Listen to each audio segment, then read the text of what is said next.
in this last video, I really want to address how you can tap on your children or for your children. So I'm going to break it up into age groups here. So for babies, so little babies and little ones. So I'm talking about children that are pre-verbal. You can tap and you can say the words for them. So you can tap on them if that's okay. For them, some babies don't like it.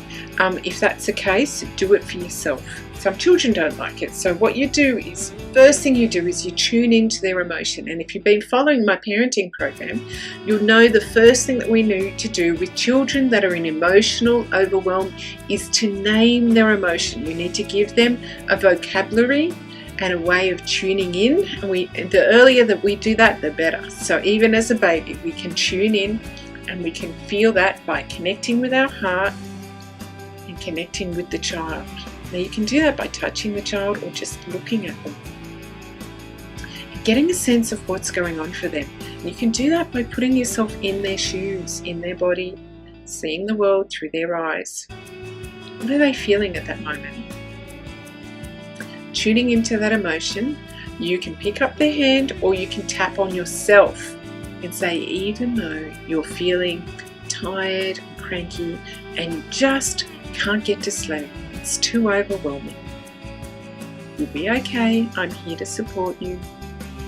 So we're acknowledging the emotion and we're just giving them an affirmation saying we're here for them. Top of the head, this overwhelming feeling. Get a tune in to where they might be feeling that in your belly. This overwhelming feeling. This overwhelming feeling. This overwhelming feeling. Overwhelming feeling. And you'll notice once you start doing a few rounds of this, your child will start calming down, because the more that you tune in and empathize with them, it has a neurological effect on their brain of calming down the neurons, and they can't start calming down and you can connect more effectively with them and get them to be settled. Now the next age group up, the kids that can actually speak even a little bit, you can start helping them to say their words. And one of the techniques that we talk about in the parenting program is tell the story. So if you've got a child that's had a particular difficult experience, and maybe it's at preschool or daycare or whatever, and they've had a really upsetting experience and they're still quite shaken by it, this is a perfect time to use this technique. You can say to them, put them on your knee, you can say, can mummy help you with that? Or can daddy help you with that? Pop them on your knee and then ask them to tell you the story. And as they tell you the story, grab their little hand and just start tapping. Just say, mummy's just going to help you. Don't mind me, and just tap. And remember, you don't need to tap really hard. It's a really gentle tap so it doesn't bother them. And often what happens is it puts them into a kind of a trance, and that is another sign that you're helping to access that unconscious part of the brain. And the more that you help them tell the story, and as they tell the story, you can empathize with them, and you can also give them a bigger picture of what was happening. So you can throw the logic in only after you've empathized with them and let them express their emotions. Then get them to tell the story and check on them and say, if that bothered you this much before, how much is it now? So often with children, we can get them to show us with their hands how much it bothers us. This much or this much, and we want them to eventually get to this point so they can tell the story and they can say, it doesn't bother me at all. So that's a good outcome. Now with older children, like teenagers, often what I do is I just say to them, can I show you something a little bit freaky but it kind of works? And they go, okay. And then I might say to them, all right, you know that particular thing you were just talking about, how it really bothered you that so-and-so said this. Can I help you with that? And they'll go, uh-huh. They'll look at you very strange, and you can say, all right, so I want you to tune in and think about how that feels. What do you feel when you think of that? And they might say, I feel really angry. I feel really angry at my friend.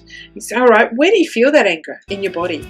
And they'll go, all right, the chest? Well, they might say, I don't know. Just say, if you did know, where would it be?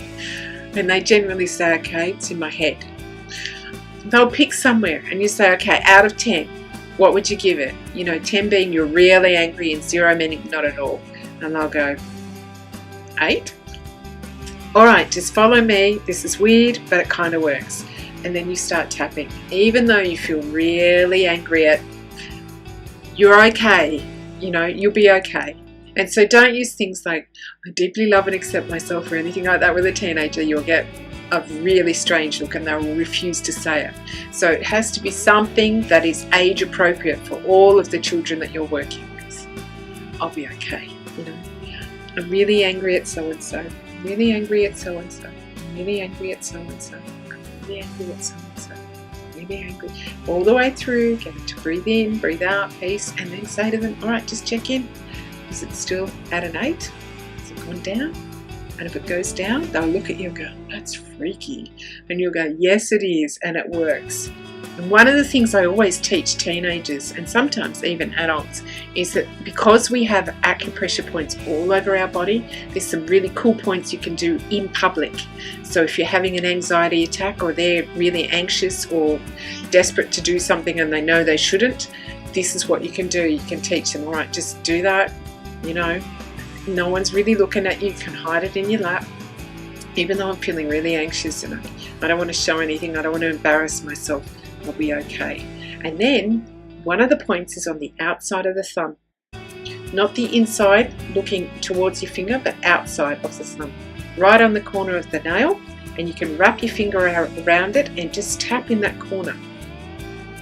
And then you use the thumb for the next finger, the same point on the corner, and then the next finger on the corner, and then the next finger on the corner, and then the next finger. So it just looks like they're doing this really weird thing with their fingers, which a lot of teenagers do with coins and pens anyway, so no one really takes notice of it. But you can do that in the classroom, out in the field, in the boardroom, wherever you are, feeling whatever you're feeling to bring yourself down.